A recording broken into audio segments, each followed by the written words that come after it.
Thank you for coming to today's strategy series. We're going to be talking about managing public-private projects. So just a little bit about Sunstone Cities.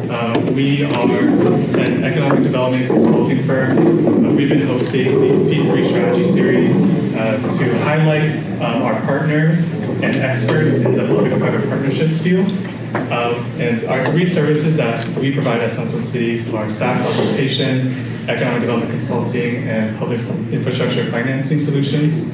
And if you want to learn more about us, use the camera to scan the QR code, or email me at ryan.fong@sunstonecities.com.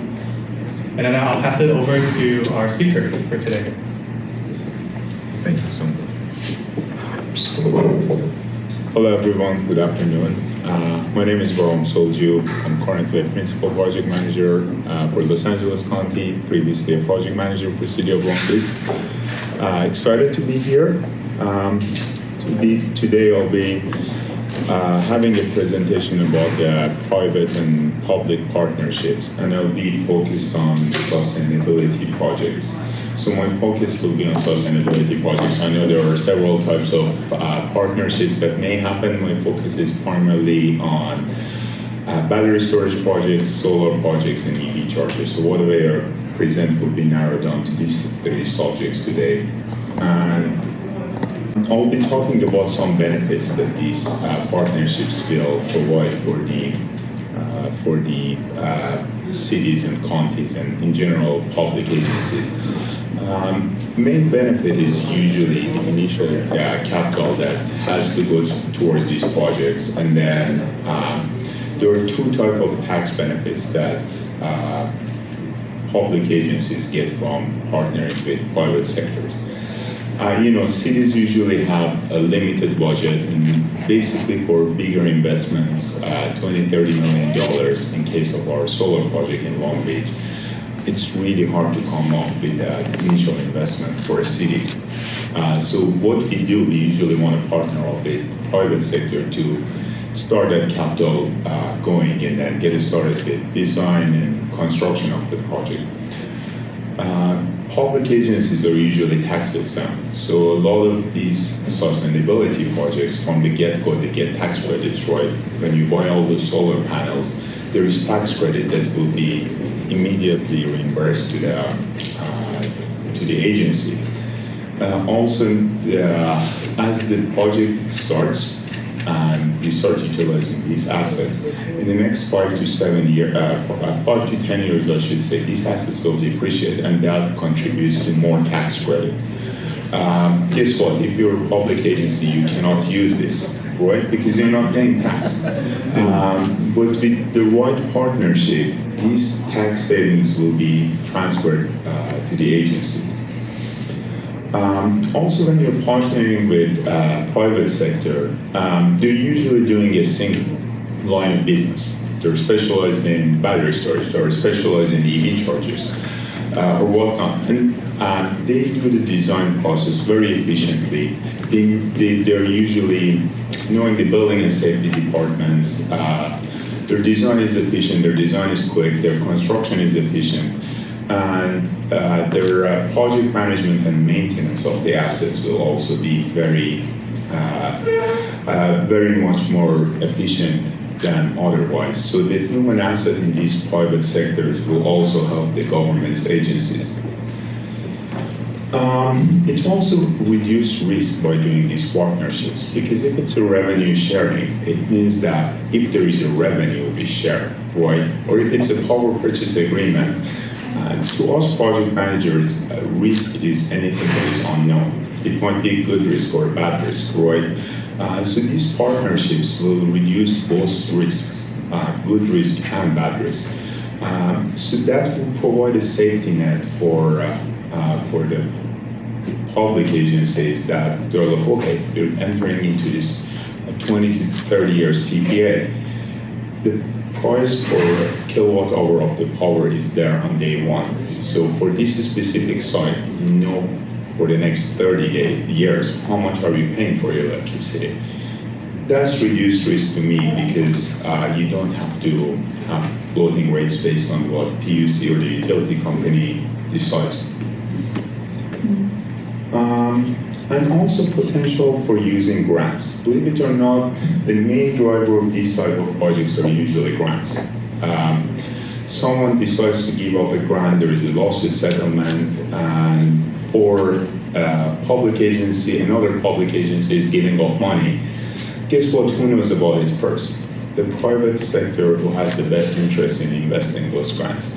And that's how they make their money, that's how they're running their business, they know how to do the grant applications they do, and they know how to implement it.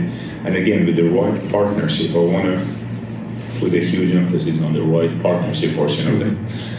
But these cost savings will be passed through the public agencies.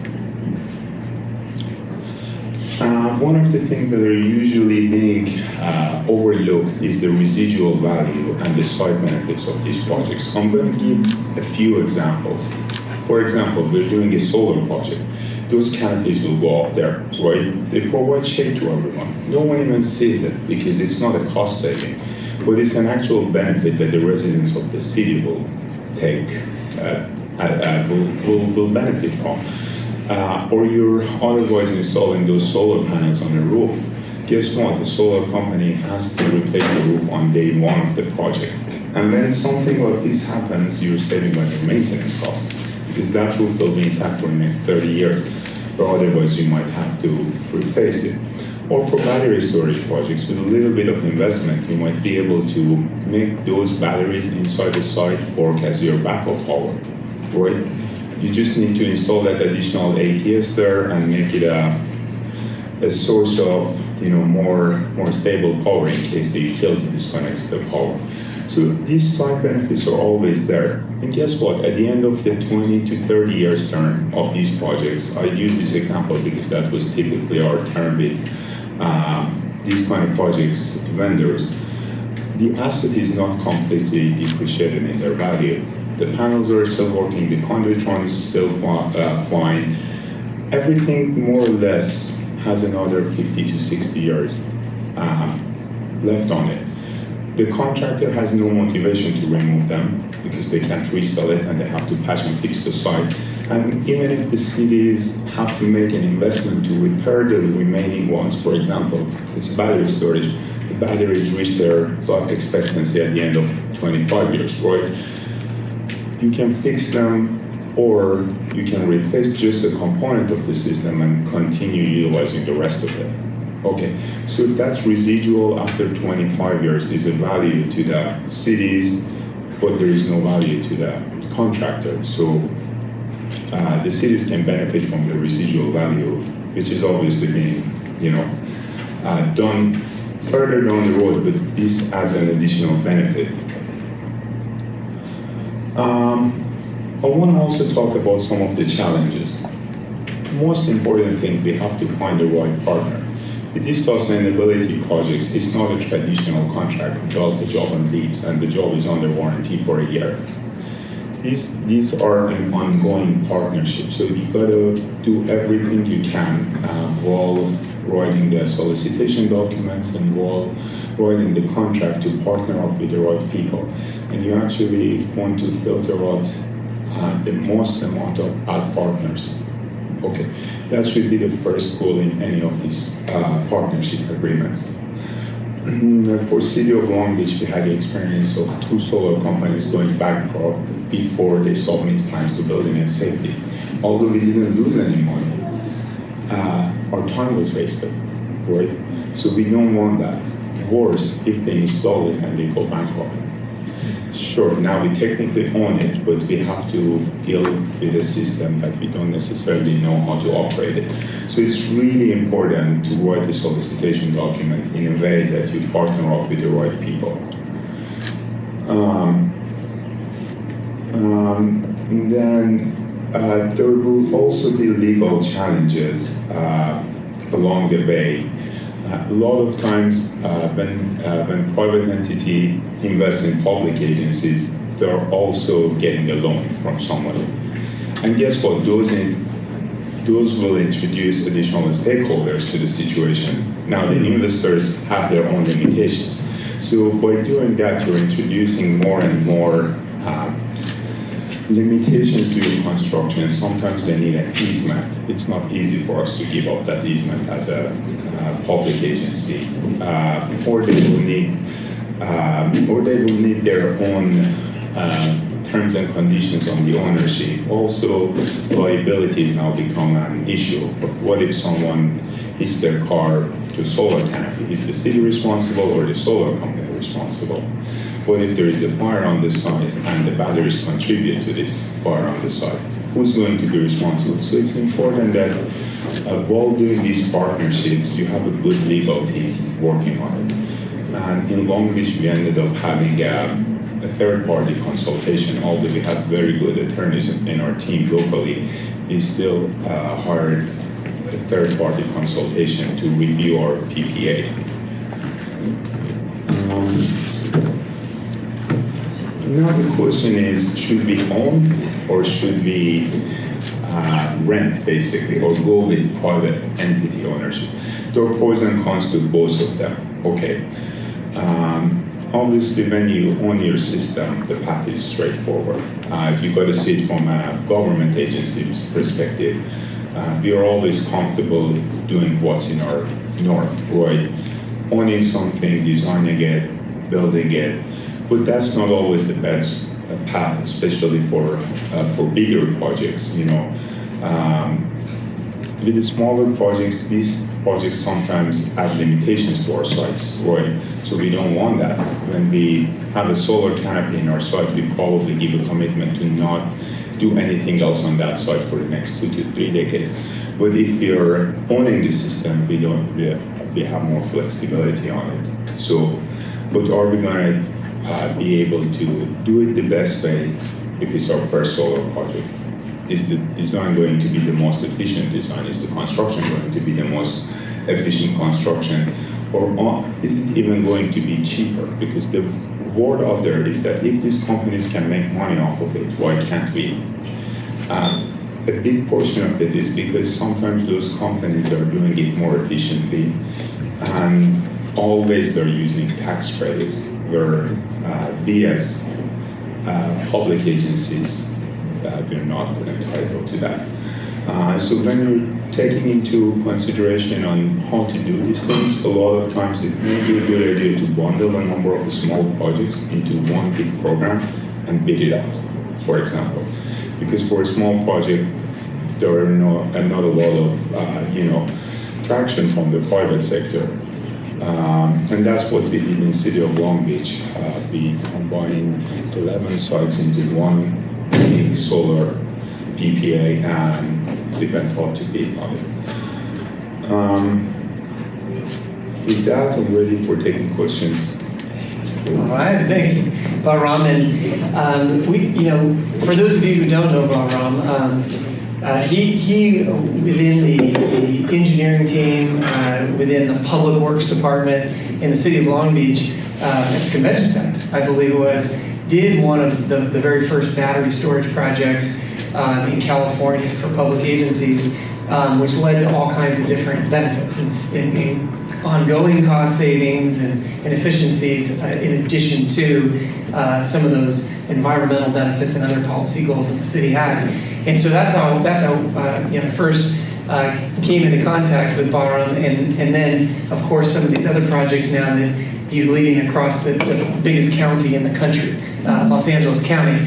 So think about your questions. I mean, a lot of the people in the room come from the private sector, and they want to know how to be a good partner, how to be able to bid on work and partner with government, because government spends a lot of money and owns a lot of infrastructure. So when you're talking about, first question, when you're talking about public-private partnerships or P3s from the government's perspective, and especially for some of these energy projects you've led, how do you define it? What makes it a P3, and what makes it work well in your experience? What defines it, I would say, is when you have the real estate as a private public entity, okay. You have the facilities already built in case of energy projects, but you need to make an improvement to it. Okay. That's when this partnership happens. And then you can offer that real estate, that consumption of the power on site. That's always the driver of it. And you can offer the flexibility of having an investor in it, one way or another. That's when this partnership starts. That's how I see it. And for it to be beneficial, it's got to be a win-win scenario. There is no way around it. So both private entity and public entity have to have a gain every year after the project execution. Sure, the private entity will be losing the money in the beginning, and that's called their investment. But after the project keeps running, there should be a sustainable business model for private entities too. It's not just a public entity. Yeah. Well, that's an interesting way of looking at it too. That in this case, the government or public entity has, they have land. There's value there. There's real estate value there that they own, and then they have facilities, but also utilization. You were talking about demand and consumption and utilization. The private sector gets a customer on day one who is going to help utilize and consume the service they provide. So then let's go back to this specific. So for everybody who's kind of like now trying to wrap their minds around it, let's talk about the EV or electric vehicle rollout in the city of Long Beach. Give us a little bit about that, how that occurred, that specific project, and what were some of the things you did as the government owner who wanted to see the electric vehicle charging and adoption roll out in the city. How did you attract private investment and private partners to do that project? So the EV project program in Long Beach was an interesting one. It started from our city manager's office wanting to purchase, I believe, 60 EVs in one go. And also there was a grant opportunity that was available to us through Southern California Edison Charge Ready program. So that kind of gave us the idea of that we can own charging stations in the city. Very inexpensive, because they would do all the infrastructure for that, including the panel boards, the transformers when needed, and they would design it for us. And that's where I'm tapping into the human aspect of it, right? Because after 5 or 6 of these projects, us as a team will learn how to do these projects. We'll learn about ADA. Who would think about ADA when you're installing charging stations? But that's not something that will come to mind initially. But by leveraging the expertise on Southern California Edison's design team, and also seeing the challenges, for example, for the fleet side, we were installing about 40 charging stations under one project. And at that point, now you have to have enough capacity on the 12 kV side. And you have to be able to reduce that 12,000 volts into 480 volts and then be able to distribute. So we learned about all these challenges, we could document it, and then for smaller projects, now the city could own them. And moving forward, we had revenue off of those charges that were installed on private side of the business. Yeah, because some of them were belonging to fleet vehicles only, so not accessible to the public, but the rest of them actually made these parking structures even a more attractive location for EV drivers. Yeah, well, that's interesting to think about it too. Interesting. So on the EV chargers you implemented in Long Beach, how many did you end up putting in?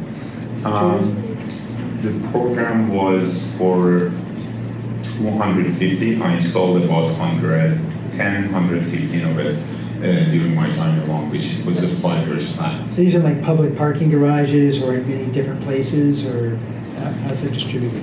A combination of public and private. So some of them went, for example, to the city place parking, bike parking. They were accessible to public and private, and a major one was in the fleet yard that was not open to the public. Interesting. Now, do you guys still own those? I'm just thinking about, we know a company right now that does EV charging, and they did a deal with the city of Santa Monica, and they've taken over all the chargers for them. So now it's a private company, but working with the city to give them revenue for the chargers. But they'll maintain them and update them and things like that. Is the city, Long Beach, you guys still own all those? Are you doing all the maintenance and upkeep, or do you have private companies that you contract with for that? That's a very good question. Actually, that was a matter of discussion between us and our director, Mr. Lopez, at the time. And we decided to keep the chargers, own the chargers, maintain the chargers, and set the charging rate ourselves based on the expenses on the projects and based on the cost of power per kilowatt hour. So we ended up maintaining them, keeping the revenue off of them, and just go from there. We own them, we maintain them. And EV chargers are very maintenance friendly. They're basically, the smaller ones are basically big plugs. The DC chargers have an inverter in them, which makes them a little bit more expensive to maintain, but the small ones are just a giant plug. So it's very easy to maintain them. Okay, thanks. Sure. Yeah, so it's also interesting because you were talking about sometimes entering into a public-private partnership so you could learn. So maybe develop new expertise with the idea of eventually taking it in-house once you feel like you have that expertise. So that's another benefit we really didn't talk that much about, that you can adopt some of that specialization. It's a very efficient way to train your team.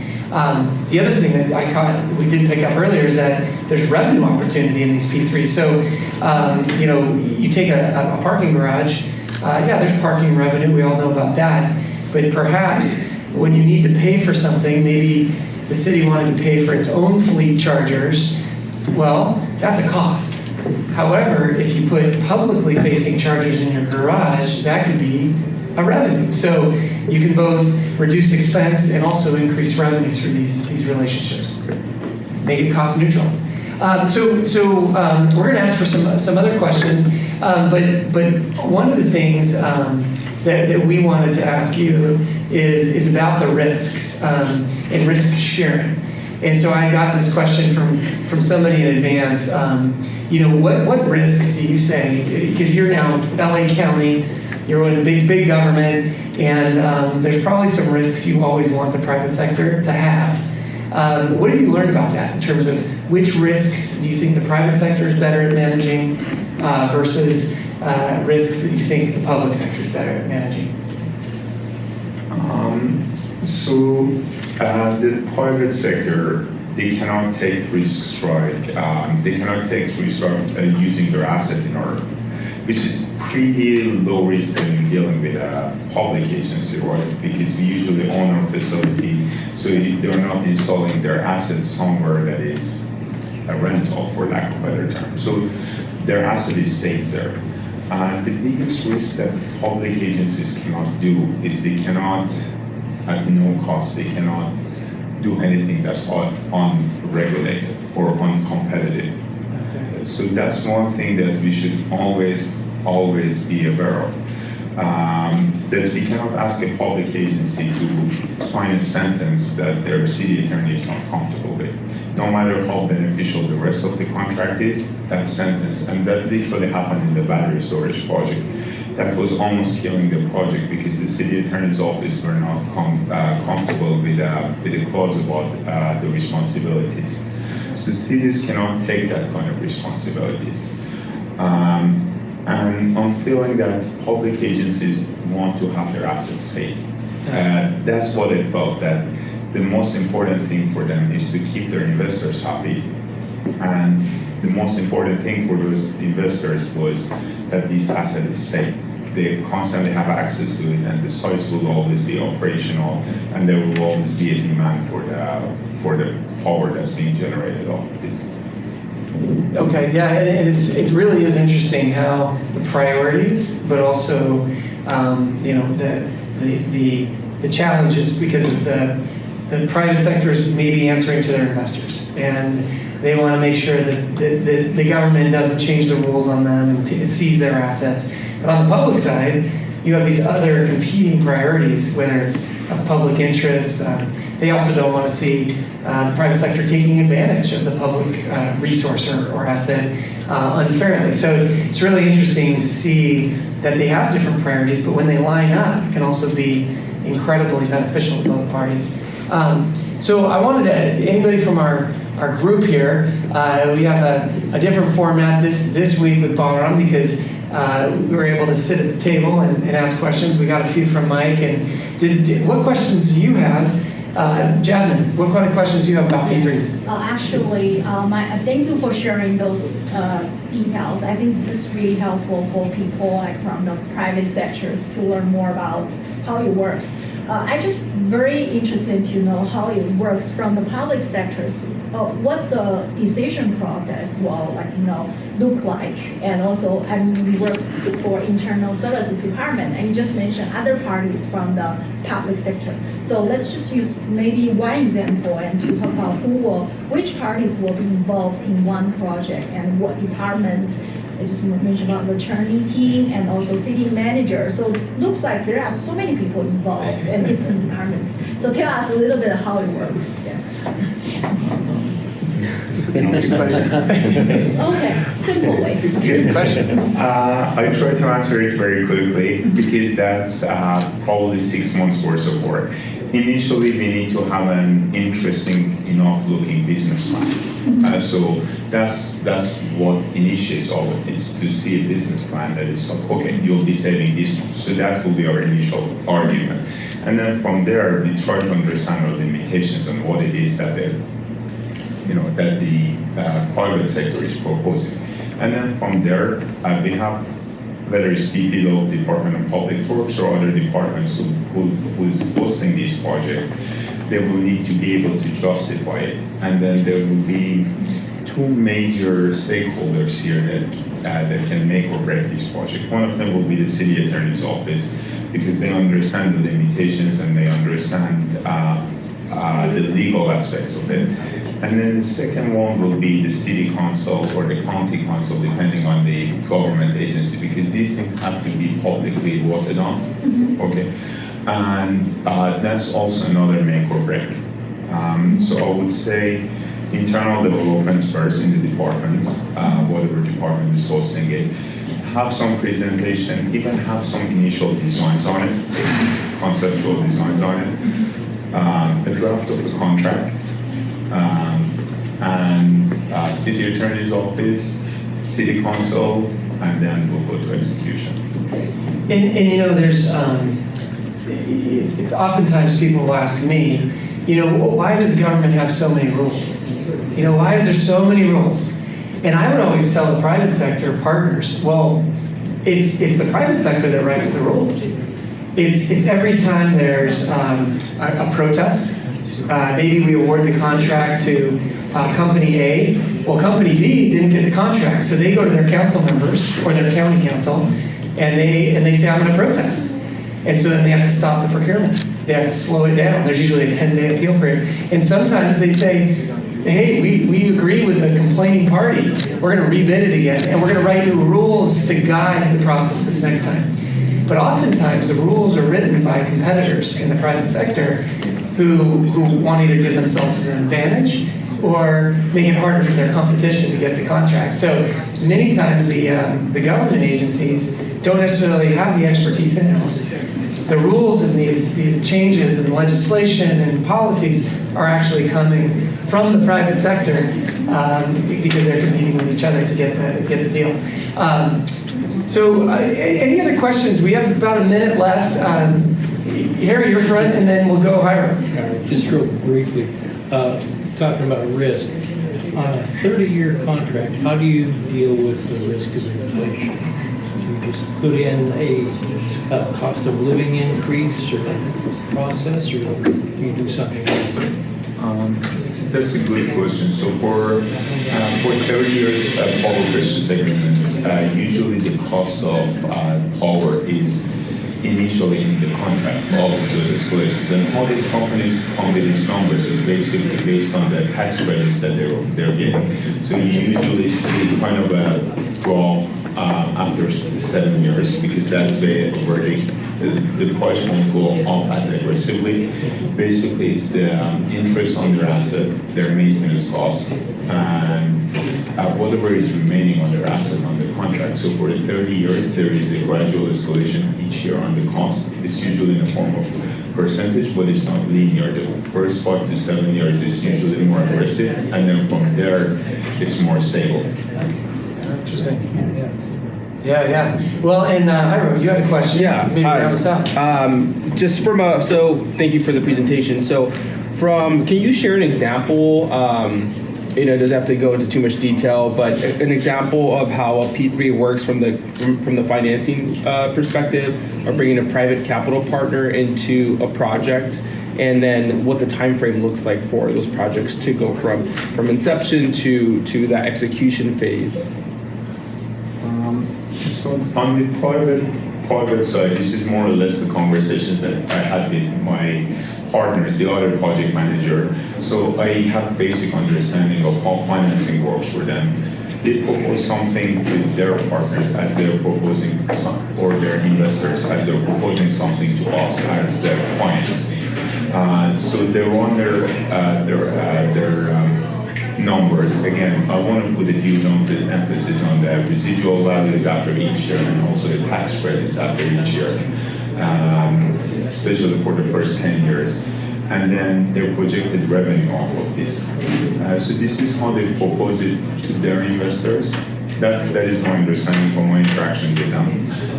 But on our side, it's really straightforward. You're giving this number of commitments, real estate-wise, easement-wise, contractual-wise. These are your limitations, and this is the cost saving that you will be getting off of these side each year. So it's very straightforward for the public side. Yeah, and I'd like to put a point on that too, is the different kinds of ways the projects get funded. On the public side, you might have your general fund. You have your budget. That might be something you can contribute toward payment. And then there could be the one-times. Could be a bond. The government issues debt, tax exempt, or municipal bonds or something like that they can bring in to pay for the project. I think the private capital, if we want to bring private capital, usually private capital investors are not going to give that money to the government. What they might do is they might create another joint venture, an LLC or a project company, project co, and the private capital could go in the project co, and then the government can contribute to the project co its portion of the project cost, and you have a off-balance sheet or a third-party financing structure. So I know we structured the financing for the Long Beach Civic Center that way, completely off the city's balance sheet, and I wonder how that battery project worked for the convention center, as to whether or not it was a separate project code or if it was being financed through the city itself. So there's all kinds of ways to do it, and hopefully through these partnerships we can get more kinds of money to help pay for it. So with that, I want to thank Bahram. This was fun because this was about procurement. This was about structuring a P3 around energy projects. But thank you everybody else for joining us today. And as Ryan said, there's a bunch of different P3 discussions that we've had. Maybe 5 or 6 have been posted online on the Sunstone City's YouTube. Is there anything else you want to tell us to wrap it up? Thank you, John. Next, or on October 3rd, Friday, we will have Andy Nakahata, who in 2 weeks will be the new CEO and Executive Director of iBank, it's the Infrastructure and Economic Development Bank. He's going to be talking about the different funding programs that the state of California has that startups and small businesses can apply to. Awesome. So please stay for the 2 o'clock Sunstone Stage Connects event if you can. We will have some startups present. And please feel free to scan the QR code again to follow us. And thank you so much, everyone. All right. Thank you.